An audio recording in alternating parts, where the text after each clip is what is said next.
संदीप, जो कि अब अपने काबू में नहीं था, वो बस इंस्पेक्टर अंगद का गला काटने वाला था कि एकदम से अंगद ने उसके हाथ को पकड़ा, उसे सामने की तरफ फेंका और मुंह पर एक लात मारी, जिससे वो दूर जाकर गिरा।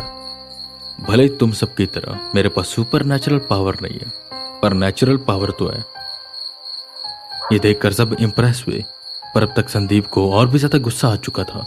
वो भागते हुए अंगद की ओर बढ़ा कि तभी गुरुजी कुछ बतबताते हुए उस अस्त्र को आसमान में फेंकते, जिससे वो लाल चांद एकदम से सफेद हो जाता है और वो अस्त्र सीधा जाकर एक ही वार में संदीप का सर धड़ से अलग कर देता है। ये देख सबकी आंखें खुली की खुली रह गई। वेदा एकदम से शांत हुए। जो इस धरती पर आया उसका एक कर्तव्य है, जो खासकर भगवत कृपा के साथ आया उसके पास तो और भी जरूरी कर्तव्य। जरूरी नहीं है कि कोई भी बुरी शक्ति यहाँ है तो उसे बस वेदांत ही मारेगा। ये संसार पहले से चलता आ रहा है और चलता रहेगा। इस धरती के हर कोने में ऐसे ऐसे लोग हैं जो अंधेरे का साथ लेते, और उसी कोने में ऐसे लोग भी हैं जो इनका खात्मा करेंगे। मेरा कर्तव्य था इसका अंत करना। बस इंतजार था मुझे उस पत्थर के टूटने का, ताकि वो शक्ति पूर्ण रूप से बाहर आ सके। और मैं जानता था कि वेदांत के यहां पर जाते वो पत्थर टूटेगा जरूर। उतनी देर में इंस्पेक्टर अंगद गुरुजी के पीछे आए और बोले, डायलॉग कम मारिए और अपने हाथ ऊपर कर दीजिए। आपने एक इंसान को मारा, चाहे वो कैसा भी है। उसे मारने का हक आपको नहीं है। हम उसे पकड़ते, सजा देते। ये तो नहीं कि उसे मार देंगे। मैंने भले उसके ऊपर गोली चलाई थी, पर हाथ पर, वो भी मजबूर होकर। पर आपने तो उसका सर ही काट दिया। आपको अब चलना होगा मेरे साथ। एकदम से चांद हटा, रात ढली और समय बाहर के समय के अनुसार सामान्य हो गया। अब जो अंगद ने उस दिशा की ओर देखा जहां पर वो लाश पड़ी थी संदीप की, जहां वो होनी चाहिए थी, वहां पर कुछ नहीं, बस राख का एक ढेर था जो चलती हवा से थोड़ा थोड़ा उड़ रहा था। इंस्पेक्टर अंगद बिल्कुल हैरान हो गए। वो लाश कहां गई? अभी यहीं पर तो थी। गुरुजी पलटे और हंसे। बेटा, तुम लाश के बिना, सबूत के बिना मुझे कैसे लेकर जाओगे अपने साथ? खैर, संदीप तो कब का मर चुका था। जब उस स्थान पर गया, उसने वो विद्या की, उसकी बुरी इच्छाओं ने, बुरे इरादों ने संदीप को मार दिया। बस ये उसका अंश था।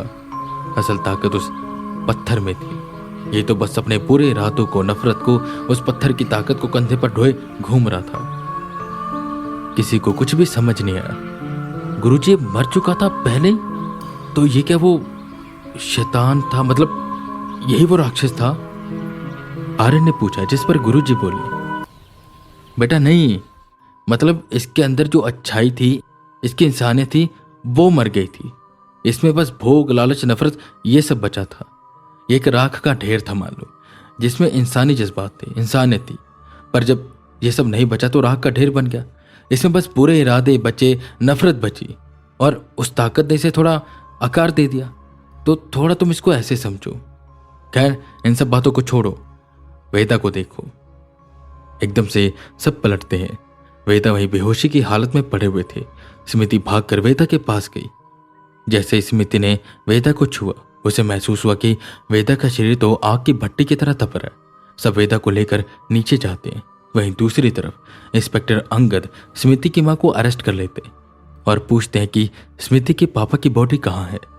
तो बताती है कि वहीं पुराने घर के आंगन में वो दफन है। वही आंगन जहां जब अंगद गए थे तो देखा था फूल उगे हुए थे, मंदिर था वहीं, और उसी के अंदर लाश। बेचारी मां समझती थी उसका बेटा उससे दूर है, पर वो वहीं था, बस कुछ फुट जमीन के अंदर। जुर्म उन्होंने अपना कबूल कर लिया। दरअसल जिस दिन स्मृति के पापा को जल्दी आना था, उसी दिन संदीप उनके घर चला गया था। स्मृति तो अपने कमरे में थी और स्मृति के दादा दादी मंदिर गए हुए थे। स्मृति की मां को यह बात पता थी, तो उसने संदीप को बुला लिया था। पर उसे यह नहीं पता था कि स्मृति का पिता भी आने वाला है। और जब स्मृति का पिता आया तो उसने उन दोनों को एक बहुत ही आपत्तिजनक हालत में देख लिया। बस संदीप ने स्मृति के पापा को मार दिया और उन दोनों ने मिलकर उन्हें जमीन में गाड़ दिया, उसी आंगन के। तुरंत संदीप ने लेटर लिखा स्मृति का पिता बन के कि मैं भाग रहा हूं, और बस आगे की सारी बात सबको पता थी। स्मृति बहुत रोई, बहुत ज्यादा। उसके पिता को न्याय मिला।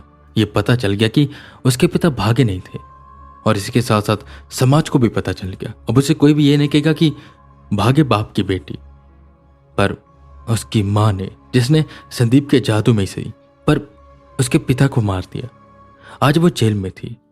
संदीप तो खत्म हो चुका था, पर स्मृति के पास रहने को अब क्या घर था, क्या जगह थी, वो क्या करे उसे कुछ भी पता नहीं था। वहीं दूसरी तरफ वेदा अब तक होश में आ चुके थे। गुरुजी वहीं बैठे हुए थे, जो वेदा के माथे पर अपना हाथ फेर रहे थे। वो कहते हैं, वेदा, मैंने तुम्हें कहा था भावनाओं को काबू रखा करो। ये शक्तियां तुम्हारी है, तुम इन शक्तियों के नहीं। ये तुम पर हावी हो सकती।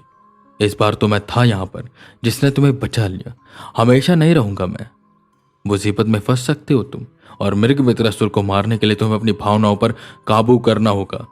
मैंने कहा था अपनी भावनाओं को मारो मत, उन्हें स्वीकार करो, अपनाओ। तुम उन्हें दबा रहे हो।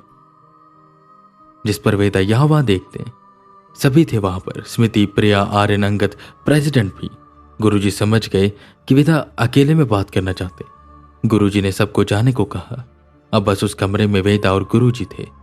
वेदा कुछ बोलते कि उससे पहले गुरुजी ने कहा, तुम स्मृति से प्रेम करते हो, उसके बारे में कुछ सुन नहीं पाते ना, अपनी बात बोल नहीं पाते, इसलिए भावनाएं दबी रह जाती और हावी हो जाती हैं तुम पर। यही बात है ना। वेदा ने बस हाँ में सिर हिलाया। बेटा, इन भावनाओं को दबाने से अच्छा है जाकर उसे बोल दो कि तुम उससे प्यार करते हो, शादी करना चाहते हो। इसमें क्या ही बड़ी बात है जो तुम कर नहीं पा रहे हो। बेटा, प्रेम करना तो अच्छी बात होती है, पर एक के साथ ही, और तुम उससे बहुत प्रेम करते हो। जिस पर वेदा काफी देर सोचते हैं और कहते हैं, पर गुरुजी, क्या ये सही रहेगा? मतलब मेरे जीवन का क्या पता, अब उस संजय से लड़ाई में मैं कहीं मारा जाऊं। जिंदगी का तो मैं कुछ भी पता नहीं। हालांकि पूरी कोशिश करूंगा मैं उसे हराने की, पर कुछ हो गया तो। वैसे भी गुरुजी, वो मुझे कहाँ पसंद करेगी। मैं आम सा पंडित, कोई फैंसी लाइफ तो जीता नहीं हूं। आम सा रहता हूं, ऐसे बनकर मंदिर में रहता हूं। कोई बड़ा सा अच्छा घर भी नहीं है। वो थोड़े बड़े घर में रहती है, सब सुख सुविधाएं हैं उसके पास। मेरे पास क्या, कभी मिशन मिल गया तो यहाँ वहां ठहर जाता हूं। मतलब वो तो मना ही कर देगी। ये सुनकर गुरुजी हंसे और बोले, वेदांत, आम इंसानों के भी जीवन का क्या भरोसा होता है। आज शादी हुई, 5 दिन बाद पता चला मृत्यु मिल गई, तो क्या इंसान ये सोचकर ग्रस्त ना हो। वेदांत, वैसे भी तुम कोई आम पंडित नहीं हो, और भला कभी पंडित आम हुए हैं? और रही बात ये सब जो तुम बोल रहे हो, आजकल के बच्चों में पता नहीं क्या दुनिया के 36 भर के नखरे आ गए। एक औरत को प्रेम के सिवा कुछ नहीं चाहिए। प्रेम ईमानदारी और भाव चाहता है, और स्मृति तुम्हारे लिए बिल्कुल ठीक है। एक बात बताओ, तुमने उसे अपने दिल की बात कभी कही नहीं, तो कैसे तुम्हें पता कि वो तुम्हें पसंद करेगी कि नहीं करेगी, ना कर देगी। वेदांत, दिल की बात कहो फिर देखो, ज्यादा से ज्यादा मना कर देगी, पर ऐसे भावनाओं को तुम दबाओगे। देखो वेदांत, कल तुम्हें निकलना है संजय को हराने के लिए। आज स्मृति से अपने दिल की बात कर दो। ना होगी या तो हाँ होगी, हाँ हो जाएगी तो और अच्छा है, ना होगी तो कम से कम तुमने अपनी भावनाएं तो उसे बता दी।